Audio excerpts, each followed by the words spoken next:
excited. Naku naman, ito na tayo! Nasa Barangay Alicia pa rin tayo! At ito po ang Love to the Beto na Rasak! Kabarangay nyo! And this is your net mama, laban nyo verpo, / radio na kalsada. Naku! Naku, itong ating bidang Noipi. Kailangan nyo makilala. Ito ang ating bidang Noipi today. Kontribusyon.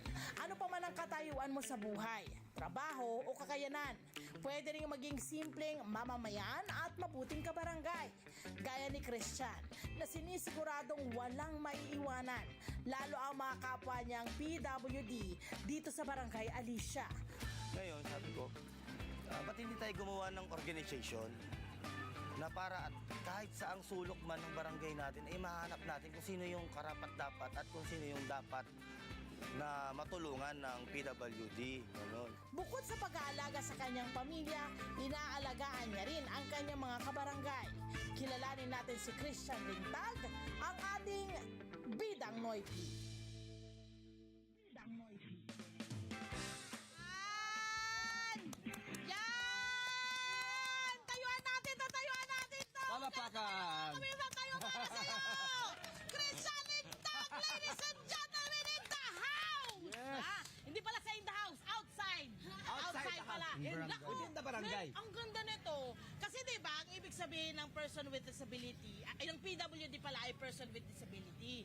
Pero, etong si Christian, binigyan niya ng bagong kahulugan ng PWD. PWD as in, puwede. Puwedeng Actually, pwede. pwede. Dahil pinatunayan niyang kaya niyang magsilbi sa kanyang komunidad. Makakasama po natin ngayong umaga.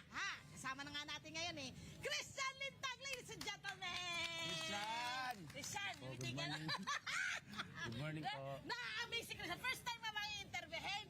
Yes, Kaya wala na-amaze siya sa nangyayari, my friend. Oo, pero halatang excited siyang i-share Totoo! ang kanyang kwento. Pa-share to. Oo, Christian, ilan ang anak mo? 3 po.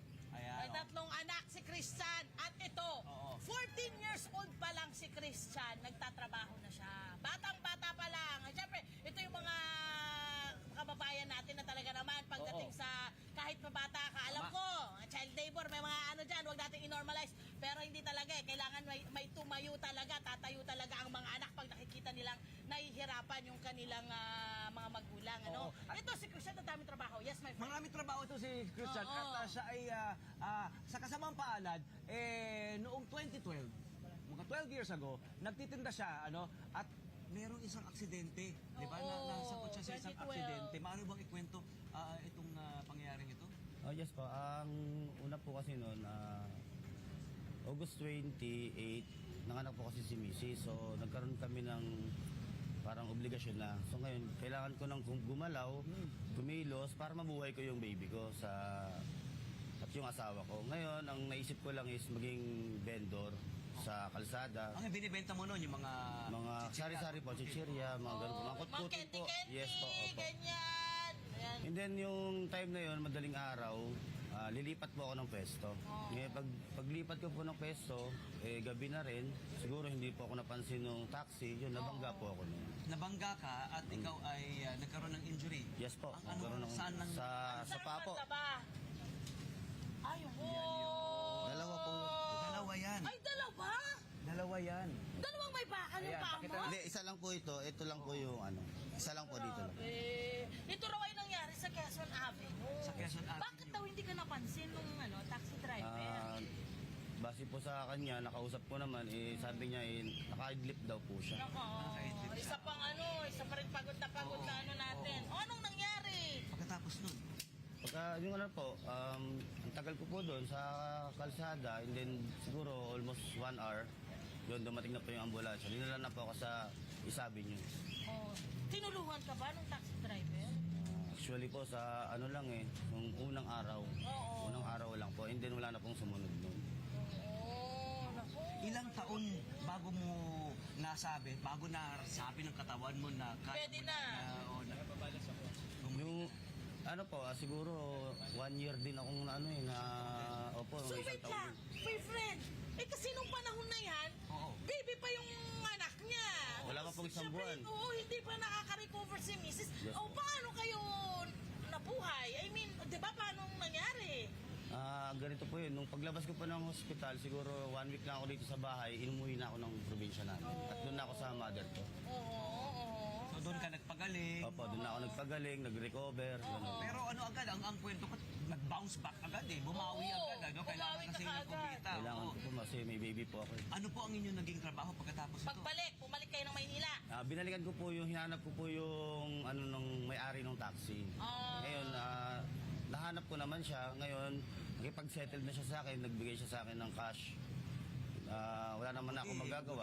Nakipag-settle. Yes, I think mabuti pa rin. Kahit Mabuti pa rin paano, naman I po. think yun yung lahat nadadaan sa tamang usapan. Yes, po. Ayan.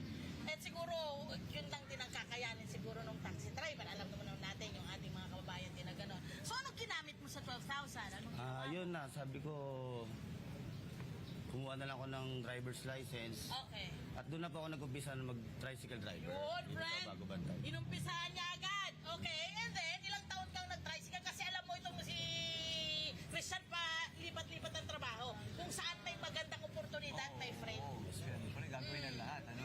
Ilan taong ka ng tricycle driver, bro? Siguro 2014 hanggang 2019. Aba, nakalimang taon din. Yes po, matagal din. And then sa panglimang taon mo, Yun na po yung time na nagkaroon na ng pandemic noong 2020.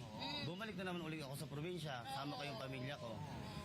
Tapos, nung medyo lumuwag na, 2021, bumalik na naman ako ulit dito. Aha. Ngayon, ang naging diskarte ko naman po nung nagtinda ko ng Paris Mami sa Balintawak. Oo. Kaya lang, my friend, 2 months lang din daw yun. Kasi syempre, illegal vendor. Oo, illegal Hindi daw vendor, pwedeng bawal.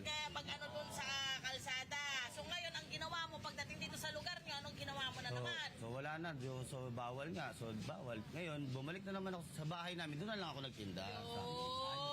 Sa labas ng kalsada namin. No? At ito na, gusto nating malaman ngayon. Di ba nakita natin, napaka-pursigido. Hindi nawawalan ng mapagkakakitaan, hindi Tama. nawawalan ng loob. Si Christian, naku, dinamay niya yung mga kababayan niya dito sa barangay. Dahil nagtayo siya ng PWD organization dito sa barangay. Ikwento mo sa amin, kuya. Ikwento mo sa amin yan. Ganito po yun, nagkaroon po kasi ang programa ang aming barangay at nayaya po yung mga kapwa ko PWDs. Ngayon, napag-usapan po namin na bakit parang iilan lang tayo nandito. Iilan lang yung parang nagiging active o nakikilala. Ngayon, sabi ko sa mga kasamahan Ilan lang ko, kayo noon? siguro mga 12 lang kami nun. 12 lang yata kami nun. Opo. Oo, Ngayon, tapos? kasama ko po yung mga kasamahan ko. At ang nangyari, napag-usapan po namin na suyurin namin itong barangay. May ID man o wala, i-member namin. Okay, gusto ko munang malaman bakit mo naisipan Na na magtayo ng magtayo ka ng organisasyon at bakit? Yun nga po, base nga po sa nasabi ko, na parang kami-kami na lang din po yung parang nakilala. Ngayon, maraming PWD dito sa aming barangay na hindi nila nakikilala o hindi sila para bang parang Nakakasama, nakakasama, di active. parang hindi active. kaya mula sa unang taon ng pagkakatatag, mula sa 12 miyembro, ilang miyembro na kayo ngayon? Siguro nasa 80 na kami. Aba! At ito pa ang matindi niyang ginawa, my friend. Yes. Kwento mo. Akala mo ba, Oo. yung kanyang mga kamiyembro, pinabayaan niya. May ginawa na naman to. Ano Ayan, naman kwento ginawa mo, bro. mo? Meron akong ako officers ko noon that time. Ang ginawa po namin, ang unang proyekto namin ay yung mga PWD na walang ID. Yun po yung binigyan namin ng parang inano namin siya, pinokus namin doon. Kasi PWD ka nga, kaso wala ka namang ID, so nonsense. Di po ba? walang. Ngayon, gumawa po kami ng ganon, kinuhanan po namin sila ng mga requirements para maging valid po sila sa pagiging PWD. So kami na rin po ang naglakad noon, mga officers ko rin po naglakad noon. Tapos ngayon, bibigay na lang namin sila. Bibigay na lang namin sila. Para po So maging selfless. required sila na PWD po. Ano pong palapakan naman natin para kay Alicia? Oo. At ang pangalan ng kanilang organisasyon ay Agapay PWD Organization. Ganda! Ano ang plano mo ng iyong mga kasamahan sa organisasyon na ito? Saan mo nakikita itong mapupunta? Siguro para sa akin po sir, ang plano ko po rito mas paunlarin pa at mas mas maigihan pa upang sa ganun yung mga kapwa namin PWD ay makuha rin nila yung karapatan na para sa kanila. At maging modelo rin Yes. ng iba pang mga barangay o area, hindi Yes. ba? Magandang tularan, dapat na tularan. At kasi nga naman, ang bawat mamamayan talagang essential, di ba? May silbi. Yes. At may tutulong din sa komunidad. At siya po ang naging presidente. Oo. Sigurado Yun. ko. Kasi siya yung nag-ikot-ikot. Nakita niya yung pangangailangan. Nakita rin ang kanyang mga kamiyembro. Aba, may concern to sa atin. Oo. Siya na ang gawin nating presidente. Oo. Kumusta ang pagiging presidente? Mabigat ba? Mabigat ba yung role? Or wala na sa'yo? Kasi ginagawa mo na naman. Actually, Kung ano sa dapat nung mong umpisa, opo, talagang sarili mo lahat. Lahat ng gas sarili mo. Pero siyempre, wala yun eh. Ang maganda dito ay sumakatulong ka sa kapwa mo. gawin. Yun ang motivation. Yes, parang yun na lang po yung nasa isip namin. Makasama ko naman po mga officers ko. Ano masasabi mo o mensaheng may bibigay mo sa mga kababayan natin na naghahanap ng support system o organisasyon na katulad dito? Siguro sir, ano lang yung para bang Magkaroon ng oh, yes, inisyatibo. parang maging ano lang sila, maging positive lang, Okay. maging ano lang sila, maging matatag. Oo. At hindi lang yun. Kontakin niyo si Christian. Lahat Kasi ng mga kabarangay pwede ba natin. pumunta rito? Pwede kayo pumunta rito. Tanungin Pwede niyo naman siya po, anong dito sa ginawa barangay. niya bilang role model, no? Para doon sa mga PWD sa iba't ibang barangay naman. Pwede rin. Ina-accept nyo rin mga taga-ibang barangay. Actually sa ngayon po sir, yung sinusolid po namin muna yung dito Dito muna sa loob ng magko-concentrate. barangay. Yes oo. po. Tapos pero yung ang maganda balita, yung kanilang yan, ay maaaring maging business model para po sa Sa ibang iba. mga barangay. Correct. Maaaring Copy and tularan paste. niya. Ayun ang nabanggit natin. Copy and paste lamang ang magandang adhikain na ito. Uy, tsaka mag-iingat ka rin pala. Ano rin pala to? Delivery pa, Tuloy-tuloy pa rin. parcel. May trabaho pa rin siya. Na trabaho. Oo. Mag-iingat ka lagi sa iyong pagbabiyahe at maraming salamat sa kontribusyon na ginagawa mo para sa mga kabarangay mo.